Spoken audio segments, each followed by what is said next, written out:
Let me just quickly give you a list of 4 emotions that can change your life in one day. Emotions are powerful. Sometimes it doesn't take much to alter your whole life direction.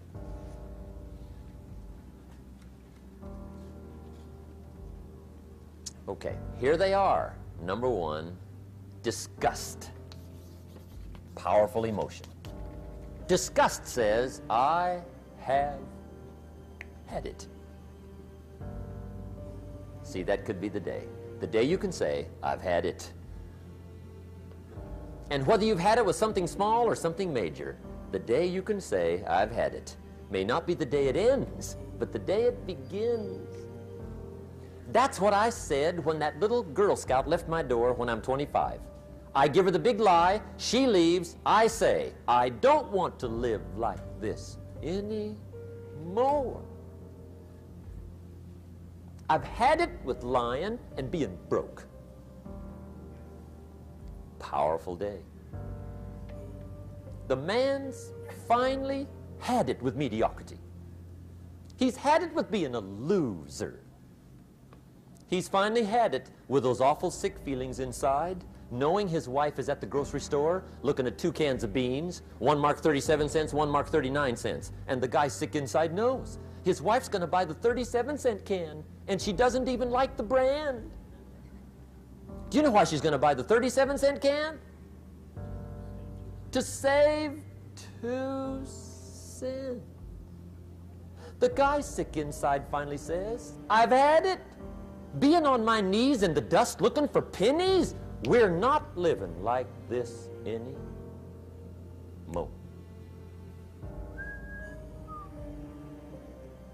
Could be the day that turns your life around.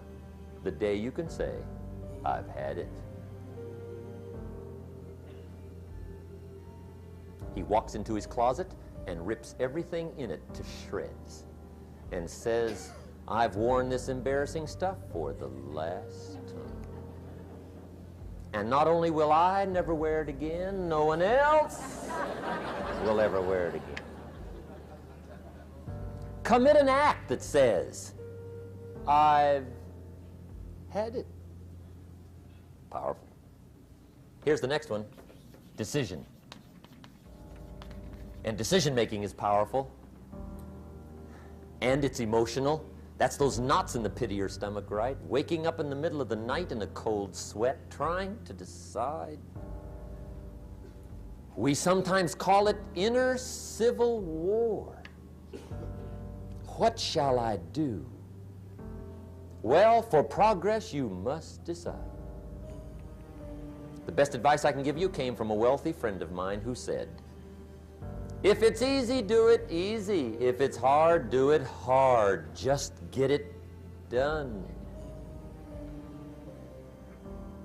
If you went home tonight and in the next few days cleaned up a whole list of decisions, that might furnish enough inspiration for the next 10 years. I found this out many times after you've decided. Getting on with it is easier than deciding. Sometimes decision is the toughest part. Here's the next emotion, desire, wanting to bad enough. And I don't know how to tell you to want to. That's something you've got to come up with. There's 2 things I know about desire. Number 1, it comes from inside, not outside. You don't send off for it. Number 2, I know desire can be triggered by something. Who knows what it might be? Sometimes desire waits and sleeps for something to happen. Maybe it's a book, maybe it's a song, maybe it's a sermon, maybe it's a lecture, a seminar, maybe it's the conversation of a friend, a happening, an event. Who knows? The best advice I can give you is what I give my staff. It goes like this: welcome every human experience. You never know which one is going to turn it all on. Even the bad experiences. Sometimes from the bitterest experience comes the greatest awakening. So let down the barriers, take down the walls. The same wall that keeps out disappointment keeps out happiness. Let life touch you. Don't let it kill you, but let it touch you. Here's the last one. This one's powerful. Resolve. Resolve says, I will. Two of the most powerful words in the language. I will. Benjamin Disraeli once said, nothing can resist a human will that will stake even its existence on the extent of its purpose. Shortly put, I'll do it or die.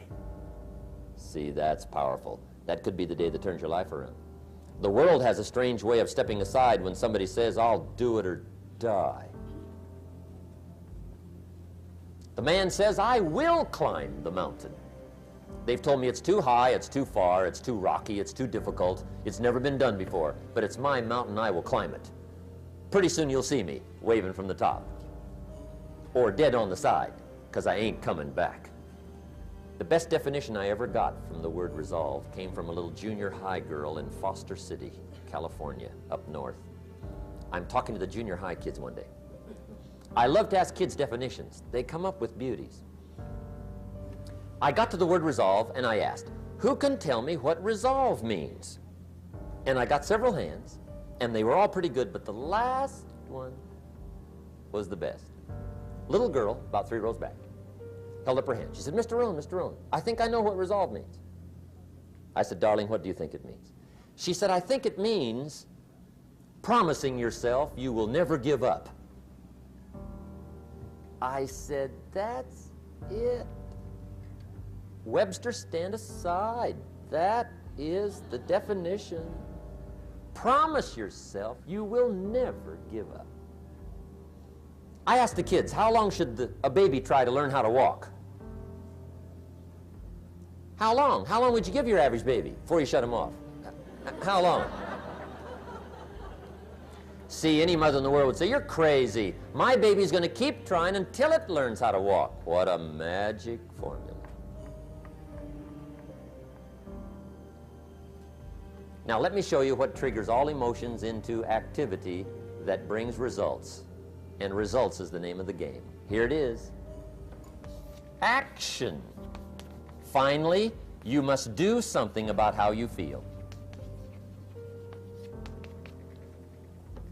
Jesus, the master teacher, said, don't just be listeners, be doers.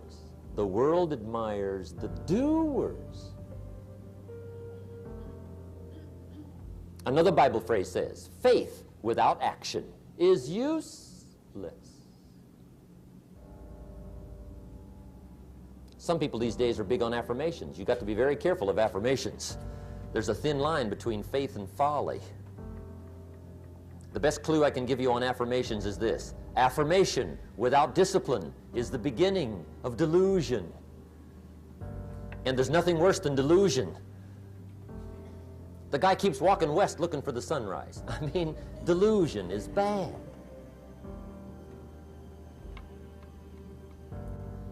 However, affirmation with discipline can bring the most spectacular results. When the Jewish people surveyed the Holocaust at the end of World War II, and for them it was a Holocaust, 39 million people lost their lives, World War II. 19 million were Russian. But compared to the population, it was not quite the Holocaust visited on the Jewish people. 6.5 million Jews perished World War II. 6.5 million. That was a Holocaust. After Hitler's final solution and the Nazi jackboots and Eichmann and Bormann had done their evil task, 6.5 million. When the Jewish people counted the dead, surveyed the Holocaust, and mourned the loss, those that survived together said, never again. That was the affirmation. Never again will we take our families, silently walk to the boxcars, and let them ship us through the night to Auschwitz. Never. Well, that's good to make an affirmation, but the next question is, what are you going to do to back up the affirmation? They said, well, number one, we'll build a nation Then they said, we'll build an army. Wow. And a navy. My. And an air force. And we'll buy some bombs. My. And some bullets. Wow. We'll spend a big portion of the national treasure. We'll even spend some of Israel's finest lives. We mean it. Never again. That's called backing up affirmation with discipline. Does it work? Well, yes. They've been tested 4 times in war on their affirmation in the last 25 years. 4 times, major. The next to the last war was called the 6-Day War. As if to say, didn't we tell you? Never.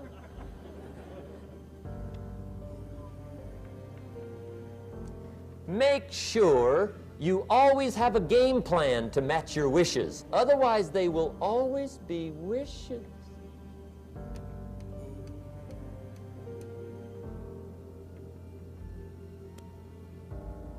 The day that turns your life around. Let me give you 4 questions to take home when we're finished. These are called questions to ponder. And this wraps it up.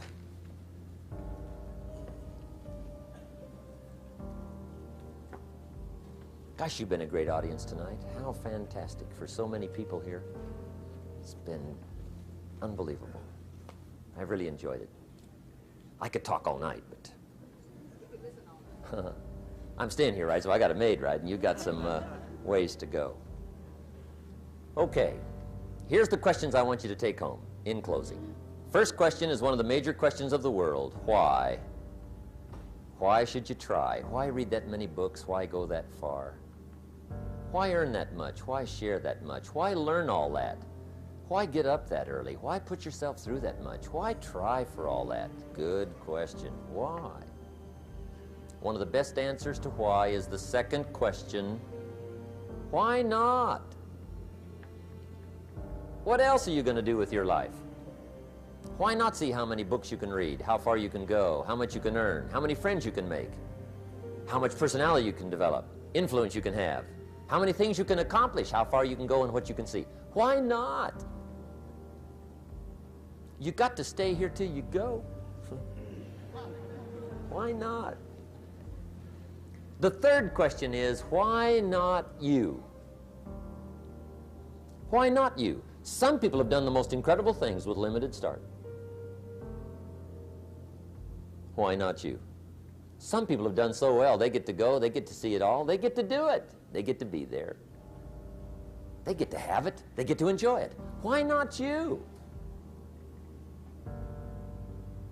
Why not you watching the morning mist rise over the mountains of Scotland? Exploring the mysteries of Spain, soaking up history in London. Why not you? You got to take a stroll through the Palace of Versailles. Why not you? You got to have lunch in one of those neat little sidewalk cafes in Paris. I mean, Denny's is okay, but you got to try Paris. Someday you got to gaze directly at the Mona Lisa. I can show you where to find the most exquisite seashells in Miami and the Bahamas. I know where they are. Why not you? You got to shop on Fifth Avenue in New York. You got to stay at the Waldorf Astoria. Have dinner at Lou Chow's. Sliced roast goose on a bed of apple strudel. Why not you? You got to drink in an Arizona sunset. You got to see the world. You got to read the books.